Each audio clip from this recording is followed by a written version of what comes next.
Hello everyone and welcome back to a Lucky Loaders 15 where I'll be giving you 7 selections for tomorrow's racing.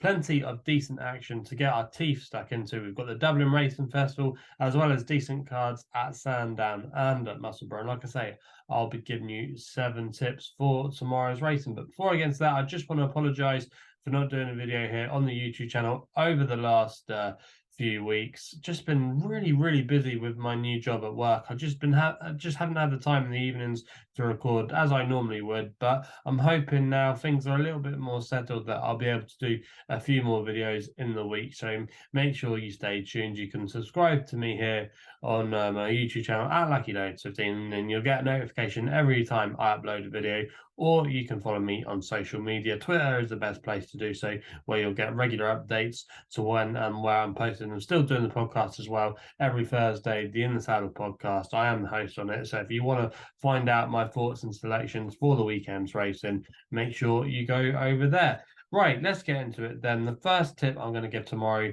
runs in the 120 at the Dublin Racing Festival at Leopardstown, and that is Weveallbeencaught for Sam and Nigel Twiston-Davies, currently available at 9-2. I thought he was a bit of a big price when he opened up yesterday. He was around about the 11-2 mark, but I think he will go off short. I could see him maybe going off maybe 10-3, 3-1. I just think his form reads pretty well in the context of this race. I just don't think the Irish novice hurdlers I've really been hitting the lights out so far this season. Obviously, there is still a way to go, but we've all been caught. His form reads really well in the context of this race. He was really eye-catching on debut behind Hermes Allen, who's now favourite for the Ballymore. Obviously, Hermes Allen went on to win the Challows. Next time out, he then ran at Cheltenham. This horse, Weveallbeencaught, and he did the job really well, you have to say, from the front, beating Rock My Way of Sid Hosey's, who actually boosted the form last weekend by winning a Grade 2 at Cheltenham. So there's plenty of good form to Weveallbeencaught's name. I just think there's a lot to like about him. It's a bullish shout by Nigel Twiston-Davies. Come here, I think he'll be ready. The yard are going really well. If you look at the yards runners over the last week or so, they've been really hitting some good numbers. So I do think this horse will go very well. I think he's the one that sets the standard, and I think he probably should be vying for favouritism. So if you still get the 9-2 at the time of recording, I think that's a hell of a price, and I'm going to recommend a 1-point win bet there. We don't actually have to wait too long until my nap runs at Musselburgh for the opening race there, the 128. I think Halo Des Obeaux here has been placed well by Paul Nicholls. Bryony Frost is booked for the ride in the Frodon Novices Chase. In fact, actually in the same colours of Frodon, Mrs. Patricia Vogt, this horse, Halo Des Obeaux. I thought it was a really encouraging chase debut when he finished second at Newbury last race. That was quite a warm race for the grade. I know there have been maybe a little knocks to that form, but I just don't think he necessarily got home. And this drop back kin trip to 2.5 miles will definitely suit him. I think he'll be running prominently tomorrow. And if he can get into a good rhythm, who we know Bryony can get horses into a good rhythm from the front, they might not get back to him. I think off a mark of 132, I think that reads pretty well. His form over hurdles is decent. He ran behind the likes of I Like to Move It as a younger horse. Also as well, he ran and at Sandown on his seasonal reappearance. He beat Top of the Bill, who boosted that form the other day. So there's plenty of good hurdle form next to his name. He's bred to be a chaser. I think back down and trip will be the key to him. And if he's ridden under prominent tactics, I think he can go well. So for me, he is going to be my nav of the day. Currently available at 4-1 in places, and I think he'll take all the beating in that first race at Musselburgh. Quite keen on his chances there. We then go to the Edinburgh National. I know my friend Casey Midwinter is a big fan of this horse and has put him up tomorrow, but I think he has a good chance too. And that is in the 203 at Musselburgh, the Wolf for Paddy Brennan and Ollie Murphy in the colours of the McNeil family. Currently available 7-1 SkyBet, who are from 5 places at the time of recording. I'm going to recommend a 0.5 each way here. Now, this horse, the Wolf, it's interesting that they're coming back here again. He arguably ran a really good race last year when he finished second behind Captain Catstock. He's now £2 lower this time around, and I just think the blinkers could make all the difference to him. He's always been a very talented horse. He tends to race lazily at times, but if the blinkers can eke out a little bit more of improvement, I think he could be a massive player in this race.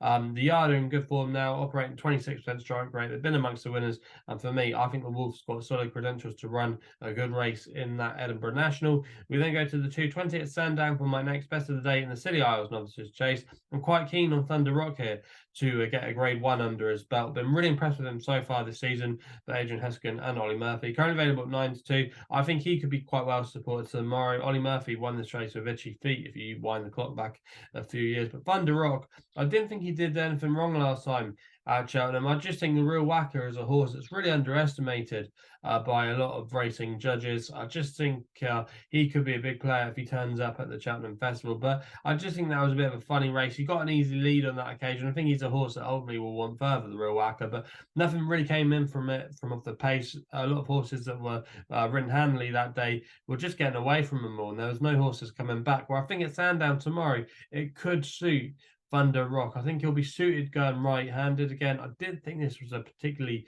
deep race, and if he can get into a good rhythm, he's a good jumper.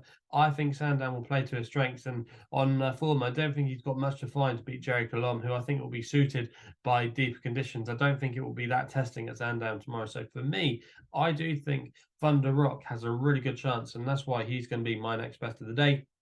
We then go to my long shot in the 230, the Irish Arkle.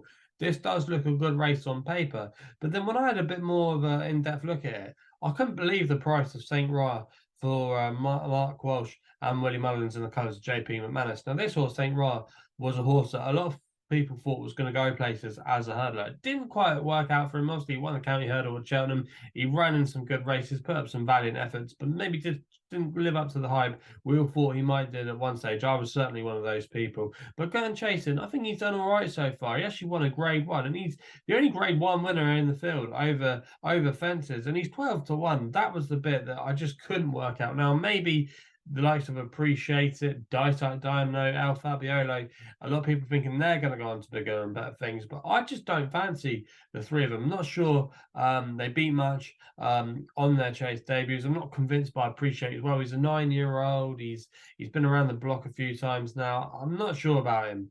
I'm quite keen to oppose him, and I just think Saint Noir tomorrow, if they go hard up front, there's a couple in here that like to get on things. It could just set up for the closers, and if Saint Noir is given a patient ride by Mark Walsh, he might just pick up the pieces. And I thought 12-1. We've seen it time and time again. You can get these closers at Leopardstown. It's a long way up the hill there. I think he could come late, and for me, he is a big player and is massively overpriced. He should be at least half the price, in my opinion. If I was pricing him up, I would probably have him more of around about 5-1, 11-2 chance. So if you can still get 12-1, I think that is massive value there. That's why he's going to be in my long shot today. A horse probably for the notebook, but I think he will be trying tomorrow, and I think he'll probably be trying to get qualified for the Thompson final. He'll have to finish in the first four to do so.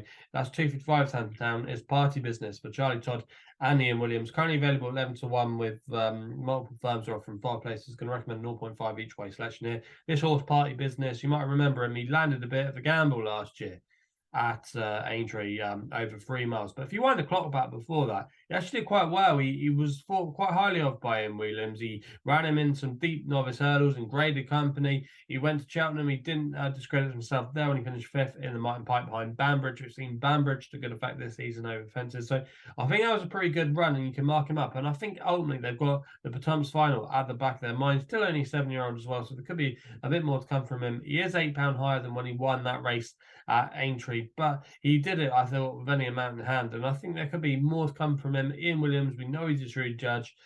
We know he's good at these kind of races, and I think for me, he is an interesting contender tomorrow, and has maybe gone slightly under the radar. I thought the horses at the top of the market, I thought they may be a little bit exposed over hurdles, and I think Party Business is definitely not, still going on an upward trajectory, and for me, he is a massive player in the 255.